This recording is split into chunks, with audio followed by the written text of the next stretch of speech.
If you go to TikTok.com using a restricted children's account like this one I'm using, and start typing the word countdown, a bunch of plainly adult content suggestions pop up. And in case you have any doubt, 8, 7. Did I just catch you scrolling with your phone in your left hand? 2, 1. Get ready. 5, 4. Rock, paper, scissors, shoot, shoot, shoot. and there are over 1 million videos in this tag alone. I'm going to point out 2 other smaller ones, but I promise there are plenty more where these came from that I'm just unaware of. Most of these posts are from adult content creators who have OnlyFans accounts or at least some form of cam site or similar. And if you think teens aren't finding this content, wrong. It took me under 5 minutes to find several dozen comments and posts from teens talking about this very issue. Again, this is on the restricted accounts too, designed for children. And I want to be clear about what I'm defining as adult content. For me, it's anything made for the primary purpose of being to. Pearl clutchers may call certain music videos, movies, or shows pornographic, and that media may even include nudity, while this type of content does not. But this is literally made to be masturbated to. There is no other way around this, and it's immediately available to kids using the restricted children's account on TikTok. So a parent could be extremely careful, have parental controls set up on every device, account, website, and Wi-Fi network the kid has access to, but allow them to use TikTok for only an hour a day, which is something you can set up on the restricted account, limited daily usage. But despite all of these careful measures this parent has taken to protect their children from adult content, the kid can not only still accidentally come across it, but we all know the jokes about the things little boys type into search bars. Butthole. Gross, fat, butthole, dick, poop. Is that what kids are into these days? Are your parents home? So let's say a curious teenage boy who's feeling explorative decides to type something that excites him into the search bar. Let's say, girl sticking tongue out. And look at that, we've got a nice sprinkling of content. And you can probably tell, yes, several of them are adult content creators. Some of them are a little less subtle than others though. I mean, look at this. This is a porn hashtag. This is just outright a porn hashtag, and the video is exactly what the tag describes. To be clear, I'm in no way blaming these adult content creators. I understand everybody is just trying to eat and stay housed, and I don't think they realize that children could be viewing their videos. In fact, most of the comments seem to be from sad older men and anonymous accounts that are probably from sad older men. TikTok also claims that they don't allow this type of content at all for restricted children's accounts or regular adult accounts, but they say they are much stricter with the kids' accounts. Yet despite both these claims, they make sure to specify that if a child seeks it out, they could still find it. This is like a kid's football coach telling the parents, don't worry, your kids won't find a skin mag mixed in with the gear, unless they look for it, because I did leave a few in there last night.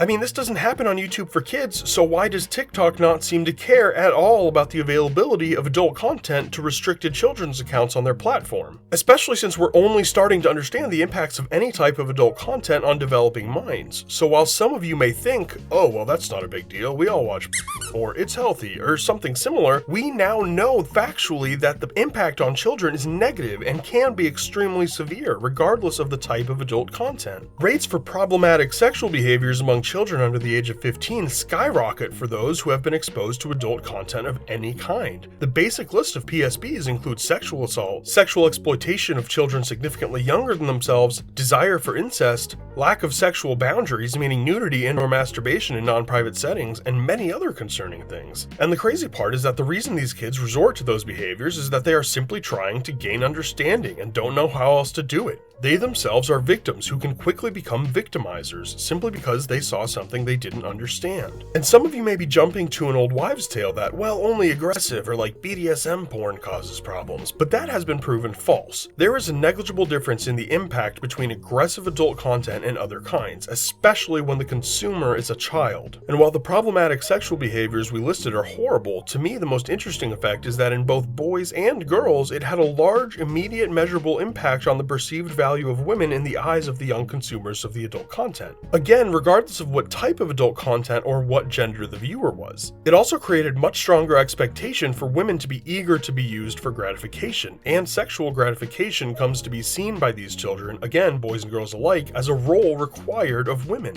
And in case it's not clear, these are the building blocks of deep-rooted sexism. Society and culture are constantly battling with or for these building blocks inside of the minds of our developing children. But when kids under 15 get exposed to adult content, it gives the building blocks of sexism in that child's mind a significant boost. So it's no wonder men like Andrew Tate not only exist, but have a devout following that includes young boys who look up to him and want to grow up to exploit women like him. Think about how insane that is for a moment. I mean, that's some supervillain shit. What kind of kid says he wants to grow up to be a digital pimp? But that's the world we're creating. Society has battled sexism for decades and is winning the long fight, at least for the moment. But how are we going to fare when the kids who've grown up most impacted by all of this finally become adults? And here's the thing, this type of adult content has a whole other serious issue, which is that it's parasocial. Parasocial adult content like cam girls and OnlyFans, where you interact with the content creator in some way, is so much more damaging because it increases the likelihood that they will become addicted. A study of users of this type of content concluded that 27.8% of viewers preferred it to actual sex. And most importantly, in kids, the things that they masturbate to are crafting their entire sexual worldview. It decides what is normal and what is not, what is arousing and what is not, what expectations they'll have for partners going forward, and what they think a sexual interaction might look like. More than half of viewers of this type of content reported that having watched the content made them feel better about their sex lives. Once these teens start feeling emotionally invested like that in some way to the content that they are Pavlovianly training themselves to, it will start to feel normal, and over enough time it will become the only thing that seems normal to at least some of them. I have to wonder what percent of the so-called incels started off on that path by just having been exposed to the wrong type of content at the wrong age and never gotten to understand what healthy sexuality looks like.